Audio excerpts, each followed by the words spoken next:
अच्छा, अभी मुंबई में आप क्या क्या काम कर रहे हैं फिलहाल? इन सब में सीरियल में मैंने कैरेक्टर रोल किया है, कैमियो रोल किया है, अमिताभ बच्चन जी के साथ ऐड किया है। उनमें आपका सबसे फेवरेट काम कौन सा रहा? ओरिजिनल लोकेशन में शूटिंग करने का मजा आता है। तारक मेहता का उल्टा चश्मा कैमरे पे मुंबई में काम होता है और थिएटर जो नाटक का काम है वो सीखने के पर्पज से वो जयपुर में काम होता है। वह कभी आपने डायरेक्शन किया?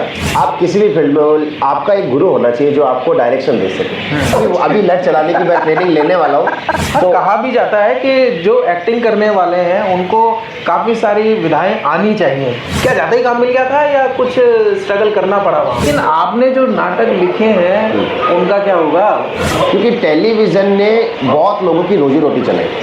उस 2 महीने के टाइम पीरियड में अगर कोई न्यू कमर जा रहा है तो वो कैसे सर्वाइव कर पाएगा वहाँ? तो कभी पैसा डूबा भी है आपका? काफ़ी बार। मूवी का आपके जीवन में क्या असर हुआ है? नमस्कार, लाइव परफॉर्मर्स की अनकट टॉक्स विद प्रशांत कड़ी में आपका फिर से स्वागत है। आज हमारे साथ जो शख्सियत हैं, एक पैर मुंबई में तो एक पैर जयपुर में रखते हैं। इनका कहना है कि मैं जयपुर के थिएटर से सीखता हूँ और मुंबई की टीवी इंडस्ट्री या फिल्म इंडस्ट्री में उसको इम्प्लीमेंट करता हूँ। आइए इनसे बात करते हैं। नाम है इनका गौरव त्रिपाठी। गौरव जी नमस्कार। नमस्कार। कैसे हैं गौरव जी? मैं अच्छा हूँ सर, आप कैसे हैं? जयपुर कब आए आप? सर हाल फिलहाल तो मैं 1 महीने पहले जयपुर आया था।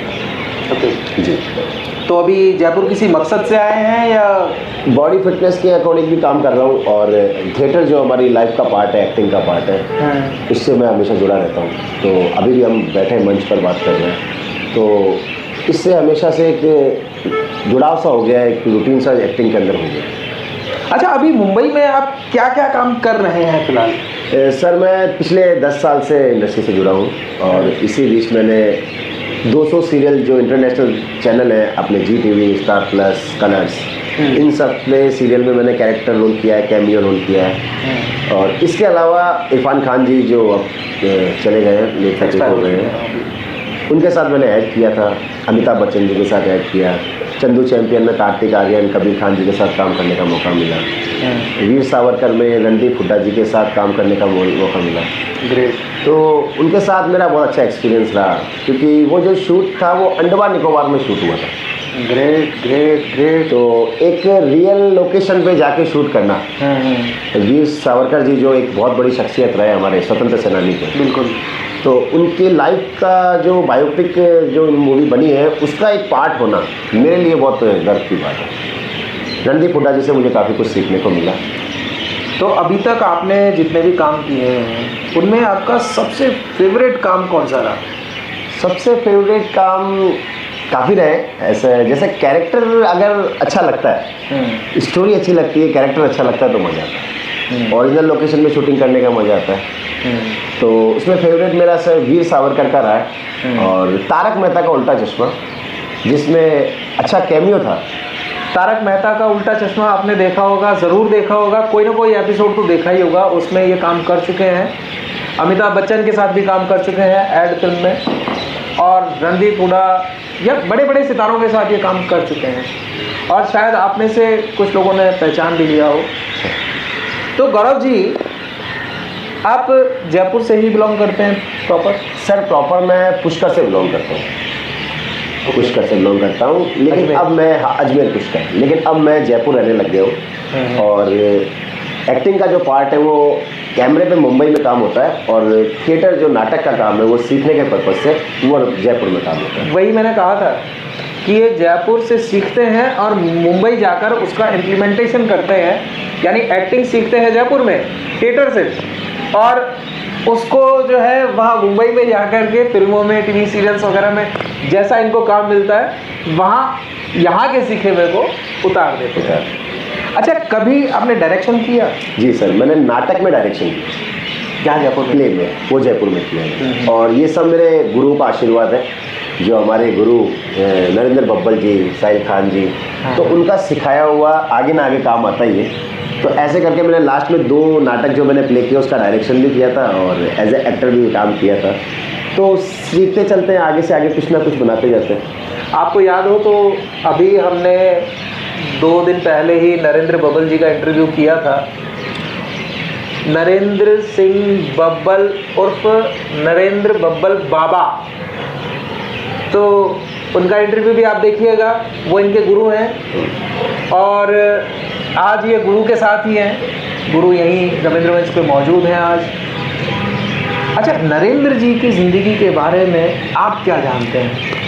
सर, सबसे पहले तो आप किसी भी फील्ड में हो, आपका एक गुरु होना चाहिए जो आपको डायरेक्शन दे सके, वो आपको दिशा दिखा सके। नरेंद्र बब्बल जी बहुत सिंपल है, बहुत सिंपल है। वो सादा जीवन उच्च विचार में बिलीव है और उनको नॉलेज बहुत है एक्टिंग से रिलेटेड, जीवन की रूपरेखा, जीवन जीने का तरीका। तो मुझे काफ़ी कुछ उनसे सीखने को मिला। नाटक से रिलेटेड भी मुझे काफ़ी सीखने को मिला। तो हर एक आदमी का गुरु होना चाहिए और बहुत ही सिंपल आदमी है, बहुत अच्छे आदमी है, काफ़ी अचीवमेंट है। ओके, उनसे सिर्फ एक्टिंग ही सीखी है या वो लट भी चलाते हैं? अभी लट चलाने की मैं ट्रेनिंग लेने वाला हूँ। हम 2-3 दिन पहले ही बात कर रहे थे। हाँ। तो उन्होंने मुझे बोला कि गौरव, अब वो जो नाटक का जो ट्रीटमेंट था अभी वो अपन काफ़ी कुछ कर चुके हैं। अब जो नाटक के बाद जो आप बता रहे हो अभी ये ट्रीटमेंट, तो अभी हम परसों ही बात कर रहे हैं कि 45 दिन की वर्कशॉप अपन लेंगे, उसमें मैं ऐसी बहुत कुछ तुझे चीज़ देने वाला हूँ जो शायद तूने अभी तक नहीं दी। हाँ, तो कहा भी जाता है कि जो एक्टिंग करने वाले हैं उनको काफ़ी सारी विधाएं आनी चाहिए। आज के टाइम की जो एक्टर बनना चाहते हैं, जैसे मैं हूँ या कोई भी और भी है, तो आज के टाइम की ये नेसेसरी हो गया कि एक्टर को बहुत कुछ आना चाहिए। बिल्कुल, ये मोबाइल का ज़माना आ गया, बहुत फास्ट हो गया। आज अपन मीम्स देखते हैं, इंस्टाग्राम, ये सोशल मीडिया पे रहते हैं। तो एक्टर की बॉडी फिटनेस से लेके उसकी एक्टिंग से लेके मार्शल आर्ट, हर टाइप का ट्रीटमेंट एक्टर को आना ही आना चाहिए।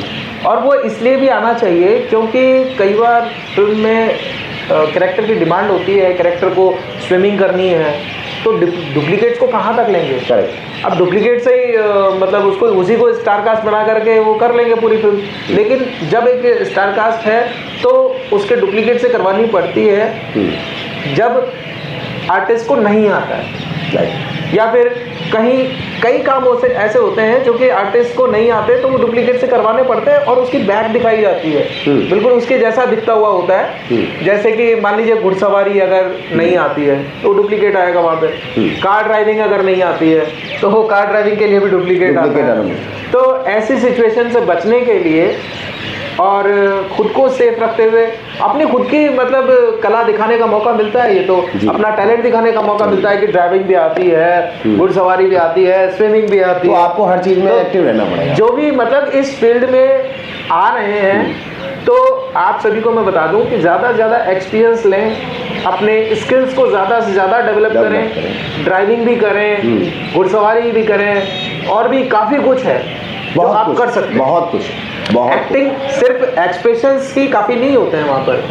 तो गौरव जी, जब आप मुंबई गए तो क्या जाते ही काम मिल गया था या कुछ स्ट्रगल करना पड़ा वहाँ? नहीं, जाते तो काम अब किस्मत वाले होते हैं, उन्हीं को ही मिलता है। कुछ ज़्यादा ही किस्मत लिखा के पैदा हुए हैं वो इनको मिलता है। ये है कि 10 साल में मेरी भी एक कहानी ऐसी बन चुकी है जिसको सुनने में शायद 4-5 घंटे आपको लग जाएंगे। लेकिन शुरुआत की एक ऐसी रही है कि MBA पास आउट हूँ मैं, और BCA MBA करने के बाद मेरा एक शौक़, बचपन से ये शौक़ था, जब मैं 26 जनवरी 15 अगस्त को छोटे छोटे कैरेक्टर करता था, महात्मा गांधी, भगत सिंह, तो एक बड़ा इंटरेस्ट था। तो ये एक कॉमर्शियल के साथ साथ एक पार्ट ऑफ लाइफ है, ये जीने का तरीका है। तो मुंबई जाने के बाद प्रोडक्शन के चक्कर काटे, एक दूसरे से मिले कि काम कहाँ मिलता है, रहना कहाँ है, खाना पीना कहाँ है। तो ये जो 4-5 साल 2014 से 18-19 तक गए, तो ये सिर्फ मुंबई को समझने में, मुंबई के लोगों को समझने में, एक्टरों को कैसे एक्टिंग कैसे होती है, क्या मतलब ये सब कुछ समझने में मेरा 4 से 5 साल चला गया। तो काम ज़्यादा नहीं मिला, और कम से कम 1, 1.5 या 2 महीने लगे। फिर मुझे भीड़ में खड़े रहने का एक काम मिला कि आप पीछे खड़े हो जाइए। तो डायलॉग तो थे नहीं कुछ, जूनियर आर्टिस्ट तो डायलॉग थे नहीं कुछ, और मुझे बोला पीछे खड़े हो। तो मैंने कहा चलो कुछ नहीं तो यही सही, कुछ तो दिख ही रहा है। तो पीछे खड़े हो गए, छोटा मोटा पेमेंट भी दिया उन्होंने। लेकिन वो एक जर्नी की स्टार्टिंग थी, तो वहाँ से जब शुरुआत हुई तो वो लगन उसमें लग गई, और धीरे धीरे करते करते आज 10 साल हो गए। तो बड़ा सेटिस्फेक्शन है कि हम थोड़ा थोड़ा करते करते कुछ ना कुछ तो हाथ आ ही रहा है, कुछ ना कुछ तो हाथ आ ही रहा है। और देखिए, अगर हम अपनी सच्ची लगन के साथ आगे बढ़ते हैं, मेहनत करते हैं, तो कुछ ना कुछ नहीं, बहुत कुछ हाथ आता है। जी। जैसा कि आपने बताया कि आप काफ़ी सारे प्रोजेक्ट्स में काम कर चुके हैं और आगे भी आपके पास काफ़ी सारे प्रोजेक्ट हैं। तो कभी आपने लिखने की भी कोशिश की कुछ? नहीं, मैं लिखता हूँ, मैं राइटर भी हूँ। और एक कलाकार अपने फील्ड में बहुत कुछ करना चाहता है, जैसे लिखना चाहता है, वो डायरेक्शन भी देना चाहता है। तो मैं लिखता हूँ। मैंने शॉर्ट फिल्म लिखी है, काफ़ी 15-16 शॉर्ट फिल्म लिखी है। नाटक के लिए मैंने खुद के नाटक भी लिखे हैं। हाँ, ये बात है कि अभी तक मैंने उसको उतारा नहीं है क्योंकि मुझे टाइम नहीं मिल पाया। अब मैं मुंबई भी चला जाता हूँ तो बीच में टाइम नहीं मिल पाता। तो ऐसे मैंने लिखा भी है, और कुछ ना कुछ मेरी क्रिएटिविटी कहीं ना कहीं रहती है। आगे क्या प्लानिंग है अभी? आगे मेरी एक्टिंग में ही रुचि है, और अभी एक्टिंग ही कंटिन्यू रखूँगा। लिखना, और ये मेरे एक माइंड की एक्सरसाइज है जिसमें कलाकार के जीवन में कहानियाँ होती है, उसको प्रारूप वो दिमाग चलता है। तो मैं अगर लिखता रहता हूँ तो मुझे कुछ डायलॉग ऐसे, जैसे मैं परफॉर्म कर रहा हूँ तो वो डायलॉग कहीं ना कहीं उसमें आते हैं, तो मुझे याद होते रहते हैं, वापस रिमाइंड होता रहता है। कहानियाँ चलती रहनी चाहिए दिमाग में। पढ़ने का शौक मुझे है। सुरेंद्र मोहन पाठक जी, जो बहुत बड़े राइटर हैं, उनके 300 उपन्यास आज तक छप चुके, दिल्ली में रहते हैं। उनके मैंने 200 उपन्यास पढ़े, और उनकी जासूसों की कहानियाँ ऐसी है, एक किताब 500-500 पेज की उनकी किताब है। उसको आप जब पढ़ना चालू करोगे तो वो जब तक ख़त्म नहीं होगा ना, तो आप मतलब हिल जाओगे कि यार इसमें हुआ क्या है, ऐसी क्या कहानी है, कितना इंटरेस्ट आ रहा है। तो मुझे पढ़ने का, लिखने का ये भी शौक़ है, और कलाकारी में तो मेरे को जीवन देने का जो आनंद आया है वो शायद ही कहीं किसी और चीज़ में। आपने जैसे बताया कि आप एक्टिंग को ही जो है अपने भविष्य में आगे जारी रखना चाहते हैं, लेकिन आपने जो नाटक लिखे हैं उनका क्या होगा? नहीं, उस नाटक को उतारूंगा क्योंकि मैंने अगर लिखे हैं तो उसको उतारना ही मेरा एक कर्तव्य बनता है, तो मुझे उतारना ही पड़ेगा उसको। तो उसके लिए क्या कुछ तैयारियां की हैं या तैयारी वाले हैं? कहानी मेरे दिमाग में बैठी है क्योंकि लिखी मैंने ये, तो मुझे तो पता ही है डायलॉग है। और ये जो कैरेक्टर है, जो हमारे आर्टिस्ट हैं, वो जब रेडी रहेंगे कि ये सर हमें इस पर काम करना चाहिए, तो मैं उस पर वो काम करना बहुत ही जल्द आपको इसकी खबर दूंगा कि बहुत जल्द करूँगा। बहुत बढ़िया, क्योंकि नाटक पूरा एक ज़िंदगी का पार्ट है, इसलिए उसको छोड़ेंगे नहीं। तो आप फिल्म इंडस्ट्री में काम करने में ज़्यादा इंटरेस्टेड रहते हैं या टेलीविज़न इंडस्ट्री में? दोनों में इसलिए कह सकता हूँ क्योंकि टेलीविज़न ने बहुत लोगों की रोजी रोटी चलाई। आज जब नया नया आदमी कोई दिल्ली, मुंबई का या कहीं का भी हो, हैदराबाद या कहीं से भी आके एक्टर बनता है, तो उसके पास बैकग्राउंड में क्या पता उसके पास पैसा है या नहीं है, सर्वाइव करने के लिए है या नहीं रहने के लिए। सीरियल एक ऐसा माध्यम है, जब आपको कोई बड़ा काम नहीं मिल रहा है मूवीज़ में, तो आपका रोजी रोटी, खाना पीना, परिवार चलाना कम से कम उतना रखता है, तो आप निश्चिंत होकर आप आगे बढ़ते हैं। तो मेरा मानना है कि टीवी इंडस्ट्री बहुत लोगों का पेट भर रही है, बहुत लोगों का घर चला रही है। टेलीविज़न इंडस्ट्री छोटी इसलिए मानते हैं और मूवीज़ की बड़ी इसलिए मानते हैं क्योंकि एक बड़े लेवल की उसमें इन्वेस्टमेंट होता है। टीवी सीरियल का छोटा इन्वेस्टमेंट है और वो बड़ा इन्वेस्टमेंट है। लेकिन एक चीज़ ये भी देखी जाती है कि वहाँ पर जो पेमेंट शेड्यूल्स हैं वो करीब 2-2 महीने बाद पेमेंट्स आते हैं आर्टिस्ट के। तो उस 2 महीने के टाइम पीरियड में अगर कोई न्यू कमर जा रहा है तो वो कैसे सर्वाइव कर पाएगा वहाँ? ये एक इशू रहा है। मैं सिंटा आर्टिस्ट हूँ, cinema and TV artist association का, और काफ़ी एक्टर हमारे एसोसिएशन में है। तो ये हमेशा इशू रहा है और इसकी कंप्लेंट भी हुई है बहुत लोगों के द्वारा। तो इसके ऊपर काम अभी चल रहा है कि नए कमर जो आ रहे हैं, जो दूसरे आर्टिस्ट हैं जिनके पास बैकग्राउंड में कुछ नहीं है, तो उनके लिए वो काम कर रहे हैं और मेरी उम्मीद है कि बहुत से जल्द इसका कुछ क्लियर होने वाला है। क्योंकि जो भी नए स्ट्रगलर्स हैं, इवन मैं भी खुद जब Z+ में मैंने खुद ने एक्ट किया था, तो जैसे ही काम खत्म हुआ, 9 दिन का शेड्यूल था, 9 दिन के शेड्यूल के बाद में हाथों हाथ पेमेंट हुआ और मैं मंडावा से जयपुर। लेकिन अभी जो सिनेरियो है इस चीज़ को लेकर के वो बिल्कुल बदल चुका है और 2-2 महीने लोगों को वेट करना पड़ता है पेमेंट्स के लिए, 45 to 60 डेज का। तो इसके बीच में आप कहीं फंसे हैं क्या? मैं बहुत बार फंसा हूँ। मैं यही कहने वाला था कि मैं भी इसमें बहुत फंसा हूँ, अभी भी फंसता हूँ, क्योंकि सीरियल तो बन जाता है और टीआरपी अगर उसकी आ रही है नहीं आ रही है तो ये तो हमें बहुत कुछ खास पता होता नहीं है, लेकिन कभी कभी उनका लॉस होता है तो वो 6-6, 8-8 महीने तक भी पेमेंट रुक जाते हैं और ऐसे काफ़ी चेक है मेरे जो रुके हुए हैं। लेकिन ऑप्शन में सर इसके अलावा आप कुछ कर नहीं सके। अगर आपके एसोसिएशन से आप बात कर सकते हैं, इसके अलावा तो रिक्वेस्ट ही कर सकते हैं, इससे ज़्यादा कुछ कर नहीं सकते। तो कभी पैसा डूबा भी है आपका? काफ़ी बार डूबा, क्योंकि बहुत से मुंबई में कहते हैं ना कि अच्छे है तो बुरे भी बहुत सारे हैं। तो कंपनी सीरियल बना लेते हैं, उसके बाद कोई गायब हो जाता है, कोई गुजरात निकल गया, कोई कहाँ निकल गया, तो ऐसे बहुत से पैसे भी लूटते हुए हैं। लेकिन पॉजिटिविटी लेके चलते हैं तो सब कुछ अच्छा होता ही, आगे से आगे सब कुछ अच्छा ही होता है। यानी कुल मिलाकर के सब कुछ अभी हाँ, ओवरऑल सब बढ़िया, बहुत अच्छा है, काम भी हमें अच्छा मिल रहा है और सब कुछ बढ़िया है, नाटक भी चल रहा है। अगर आप एक एक्टर नहीं होते, हाँ। आप थिएटर में नहीं आए होते नरेंद्र जी के पास, जी, तो आप क्या होते?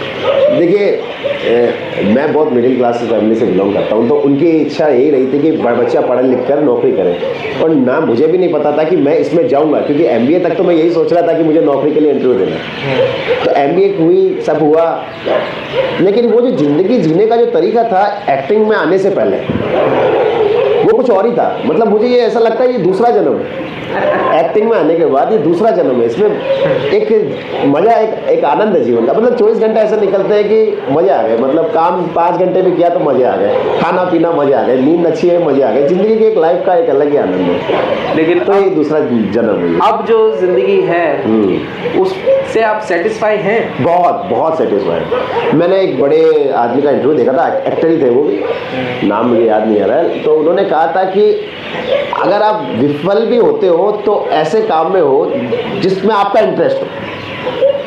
हाँ, तो आप किसी चीज़ में अगर विफल भी होते हो या आप फेल भी हो जाते हो तो ऐसे काम में हो जिसमें आपका इंटरेस्ट है, तो कम से कम आपकी ये तो रहेगी कि मेरे जो दिल कहता था वो मैंने किया। अच्छा, 3 इडियट्स मूवी आपने देखी होगी? देखी मैंने, देखी। उस मूवी का आपके जीवन में क्या असर हुआ है? मूवी बहुत अच्छी मूवी। आमिर खान साहब तो डायरेक्टर भी हैं, एक्टर भी है और हर चीज़ पे काम करते हैं। तो वो जो सब्जेक्ट था वो काफ़ी यूथ को उन्होंने मोटिवेट किया और मुझे भी बहुत अच्छी लगी। वो उस समय शायद मैं एमबीए कर रहा था या बीसीए में था, या आज के 10-12 साल पहले की बात होगी। तो वो मूवी मोटिवेट तो मुझे भी किया था उसने, और अच्छी लगी थी मूवी। उसके गाने भी अच्छे थे, एंडिंग भी अच्छी थी, बहुत अच्छी मूवी थी। 3 इडियट बहुत अच्छी मूवी। 3 इडियट्स मूवी अगर आपने नहीं देखी है तो एक बार देखना ज़रूर। बहुत ही प्यारी मूवी है और एक मैसेज उसमें जो दिया जा रहा है वो ये है कि आपका जो दिल करता है आपको वो करना चाहिए। किसी के प्रेशर में कोई डिसीजन मत लीजिए। आप जो कर सकते हैं, आपकी एबिलिटी को आपसे ज़्यादा बेहतर तरीके से कोई जानता ही नहीं है, तो आप उस पर काम कीजिए जो आपका दिल करता है। ये थे हमारे साथ गौरव त्रिपाठी, जो कि जयपुर से सीखते हैं, मुंबई में करते हैं और बहुत ही बेहतर करते हैं। अभी इनकी कुछ बड़ी योजनाएं भी हैं, कुछ बड़े प्रोजेक्ट्स इनके पास में हैं। हम ईश्वर से इनके उज्जवल भविष्य की कामना करते हैं और हम चाहते हैं कि अब की बार जब हम इनका इंटरव्यू करें तो उस वक्त ये और भी ज़्यादा बड़ा नाम अपना बना चुके हों और हमें इनका इंटरव्यू करने के लिए इनसे मोहलत लेनी पड़े, समय लेना पड़े। आज तो रैंडमली ये मिल गए तो बातचीत हो गई, लेकिन अगली बार हम इनसे अपॉइंटमेंट लेकर ज़रूर इनका दोबारा इंटरव्यू करेंगे। कुछ नई बातें इनके बारे में जानेंगे, कुछ नए मामलों को कुरेदेंगे और कुछ जानने की ज़रूरत है हमें, वो अगली बार।